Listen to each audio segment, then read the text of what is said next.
Hey everyone, welcome to this new anime Vanguards tier list video. I'm Cucu and I'm here to bring you guys the most accurate info out there.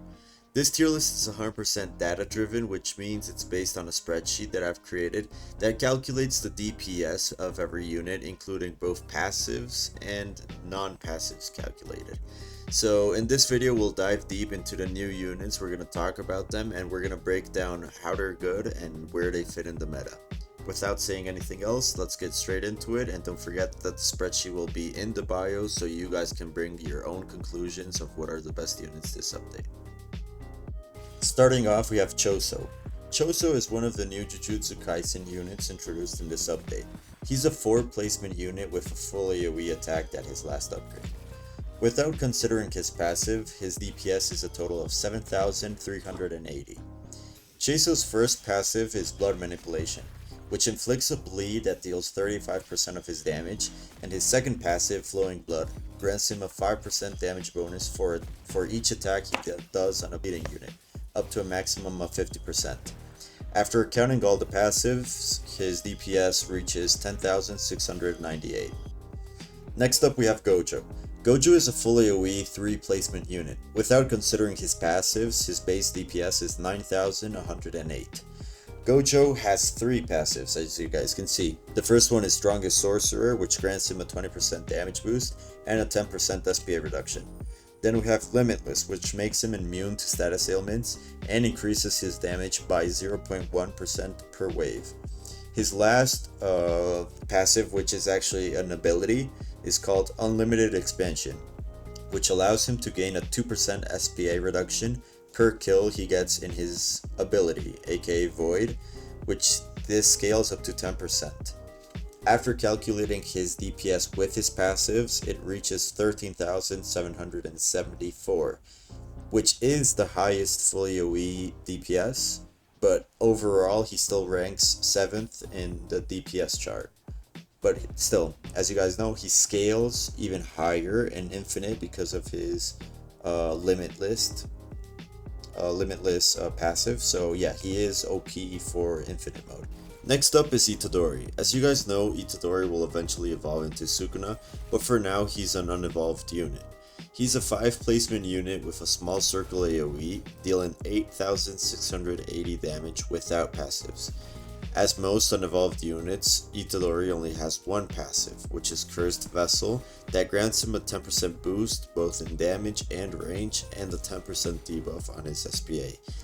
With passive calculated, his total DPS increases to 10,600, which makes him the second worst DPS, just above Sasuke. Now we have Julius. As you guys know, Julius is a non-JUJUTSU KAISEN unit. He is from the Battle Pass, level 25, and he is a 3 placement unit that freezes enemies. He also has a small circle AoE, and his base damage without considering passives is 6,390. Julius actually has 2 passives, which the first one is Mirrored Frosty, which allows him to freeze enemies and reduces his SPA by 1% for each enemy he freezes, up to 10%. And then his second passive is Chilling Contempt, which grants him a 7% damage boost per attack, up to a maximum of 56%, which is 8 attacks, and then he gets a 7% range increase per wave, up to a maximum of 35%, which is 5 waves. So yeah, Julius is a really good freeze, and we're going to talk later about which is the best slow or best freeze or like best stun, and like later on it's in the tier list, so yeah. I'll get into detail in that after. And now we have Jogo. Jogo is a 4 placement unit with a small circle AoE attack that deals 9,568 without passives. Jogo has 2 passives and 1 ability. His first passive is Rising Flames that causes his burn to do 30% of his damage and grants him a 0.4% damage increase per kill, up to a maximum of 20%. And then his ability Iron Coffin increases damage dealt to burning enemies by 50% and temporarily transforms himself into a full AoE unit. With these abilities, his total DPS reaches 16,742, which actually makes him the second best DPS unit in the game with his passives calculated. after Vegeta, obviously. Next unit we have is Todo. Todo is a 4 placement unit with a small circle AoE and a base damage of 9,440 without passives.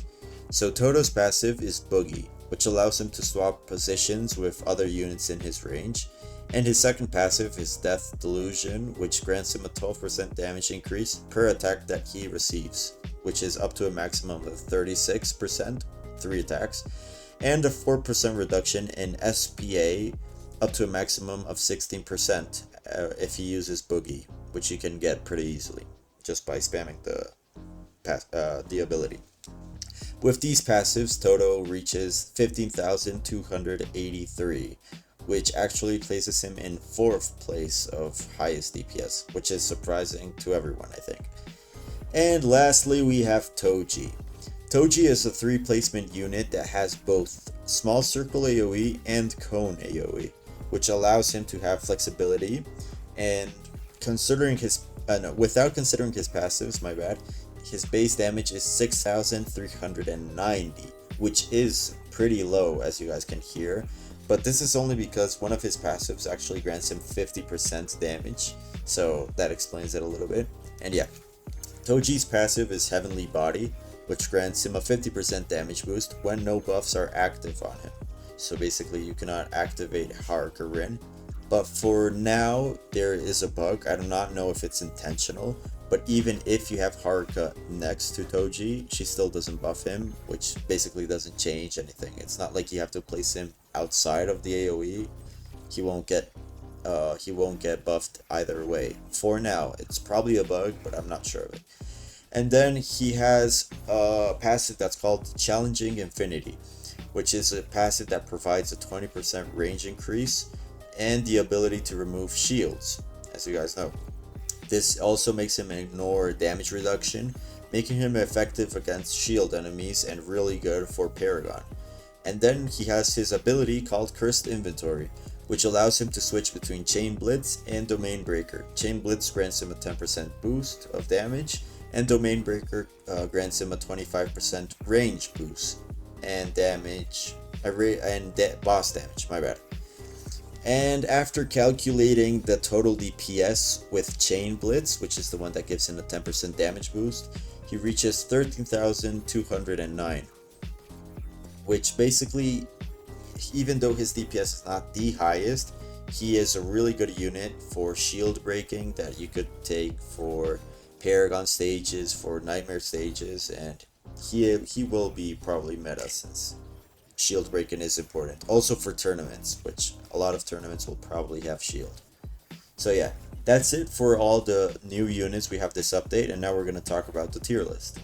Before we keep going, all of the data I'm using and all of the things I determined the tier list by is the spreadsheet that I've made, and it's completely like open to the community. It's gonna be in the bio, and if you can't find it in the bio in the description, just join my Discord and you can find it in the link channel, or you can find it in, yeah, probably the link channel is gonna be the best way to find it, or you can ask someone in the chat if you cannot find it still. But yeah, it's free to use. You guys can check it, you guys can see, determine what you think is the best unit for yourself. And yeah, might as well join the Discord because we'll be doing a lot of giveaways. You do have to be subscribed, so don't forget to sub. And yeah, let's get straight into the tier list. First, we're gonna start with the Infinite tier list, which is also for Paragon and Raids, but it's more focused towards Infinite. Starting off, we have Gojo. As you guys know, Gojo is a full AoE unit that has the highest DPS in game, which is basically why he's in that spot. He also scales based on waves, so that's really good for any full AoE unit because he has good coverage and he also scales with waves, so that's why he's there.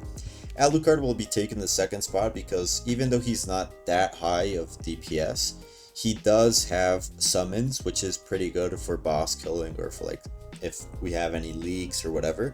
And he also is a full AoE with really good damage and bleed. Then we have Chain. As you guys know, Chain is a unit that some people still think that is pretty bad, but Chain actually has a really high DPS while being almost full AoE if you know how to place her correctly and what priority to put her to, being closest or depending where she's at.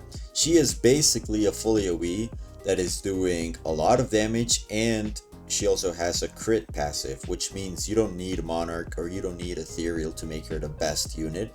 You easily, with the Deadeye, you can be topping that damage or even going higher than that damage. So Cheyenne is a really free to play unit, I would say, because you don't need the best traits on her.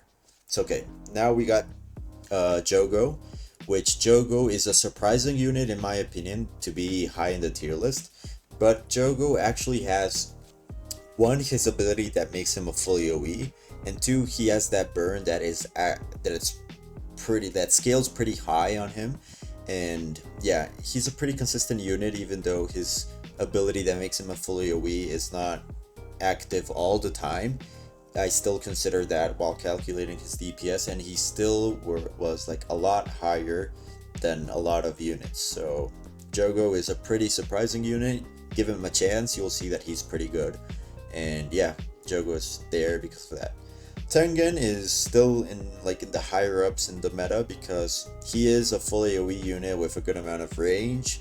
His passives are really easy to cover. It's not like some weird passives that, oh, you have to do this and that. It's pretty decent passives that are easy to get. So that's why he's there. He's a fully AoE with good damage. Vegeta, as you guys know, is the highest DPS in game. But the thing with Vegeta, I would put him higher, probably. But the thing is, not everyone knows how to use Vegeta yet. Because Vegeta is based on two things. One, he can't be surrounded by units. And two, he only can hit one unit at a time to get the most DPS out of him. So yeah, you gotta place him a little bit more towards the back. He cannot be buffed, basically, because Haruka cannot be in her zone. I mean, in his zone. But yeah, if you have him in the back with like other Vegetas that are like killing only one enemy or like a boss or whatever, his DPS is crazy. Like none of the units are even close to Vegeta yet. Okay, so now we have Choso. Choso will be entering the good part of the tier list. He is a fully OE. Sadly, his DPS is not that high, and his passive is pretty reliant on hitting the enemy more than once, which is kind of like something that happens, but it is pretty unstable as a passive because it relies on hitting the enemy 10 times basically. So you're not hitting any enemy 10 times, maybe a boss, but most of the units and most of the time you're not going to be hitting any enemies 10 times. He would be a little bit higher if his passive was easier to proc because it gives him a good boost, but sadly he's going to be in good for now. Then we have Igris. Igris is a fully OE. He kind of relies on Sungjin Woo, but he is really good, and that's why he's going to be in the good part of this tier list. We have Sungjin Woo, good summoner, kind of bad AoE, but he is a unit that scales pretty high, and yeah, he's still really good, a really good option to take, but he sadly is not fully AoE, which is important in Infinite because you want a lot of coverage. Then we have Toto. Toto has a good damage. Still, his AoE is not that good. That's why he's behind Sungjin Woo, because Sungjin Woo at least has summons. Then we have Rengoku, has good burn. His passives are not that great either because the unit has to be burning so he can proc, what was it, Purgatory Flames or something like that. But yeah, his passives are not that great. Naruto is really good. He scales, but still AoE is kind of bad. Toji, a unit that I was hoping more for, but it's not that he is necessarily bad, is that he is kind of like confusing to use for the average player. His DPS is not the highest either way. And yeah, that's pretty much the rest. Akaza, weird AoE, not the highest DPS. Julius, not the highest DPS, but I'm going to talk about him when we're in farm. And Obito, he's in the same spot. Itadori does not have an Evo yet. He's there. And Sasuke at the end with the lowest DPS of Mythics. So yeah, now we're going to talk about farm and support. The best support I would still say is Haruka. Well, she's still the only support actually. Then we have Julius. Then Julius actually slows less than Inumaki. I mean less in the sense that, let's say I'm gonna make a video of talking about all the slows and all the freezes, stuns, repulsion. But yeah, Julius is only higher than Inumaki in the Infinite tier list because Julius has DPS that backs him. Instead, Inumaki, I would still consider Inumaki a better slow, but if you're going for damage and slow, you will have to go Julius, because Julius also has that DPS going for him. Inumaki, better slow, but less DPS. And then you have Agony, which is worse than Inumaki, and you cannot stack both stuns between Inumaki and Agony.